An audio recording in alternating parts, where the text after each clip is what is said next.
आगे बढ़ेंगे और खबर शामिल कर लेंगे फरुखाबाद से। राना वसीम असलम की रिपोर्ट के मुताबिक जहां पर चेयरमैन बल्दिया का नमाज जनाजा हजारों सोगवारों के साथ नमाज जनाजा अदा कर दिया गया। साबिक चेयरमैन बल्दिया फरुखाबाद सैयद सजाद हुसैन शाह का नमाज जनाजा सैकड़ों सोगवारों की मौजूदगी में अदा कर दिया। नमाज जनाजा उनके आबाई गाँव सच्चा सौदा में अदा किया गया।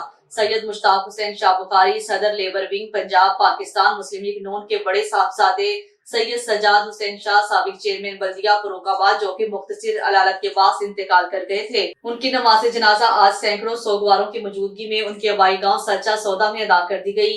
नमाज जनाजा में सहाफी बरादरी, वकला बरादरी, सिविल सोसाइटी, साबिक गवर्नर गिलगित बल्तिस्तान चौधरी बरजेज ताहिर, साबिक MNA Sardar Irfan Dogar, Rana Saeed Ahmad Khan, chairman market committee, साबिक MPA आरिफ खान, साबिक MPA चौधरी सज्जाद हैदर गुज्जर समेत अहले इलाका ने नमाज जनाजा में कसीर तादाद में शिरकत की और मरहूम की बुलंदी दर्जात के लिए खुसूसी दुआ भी की।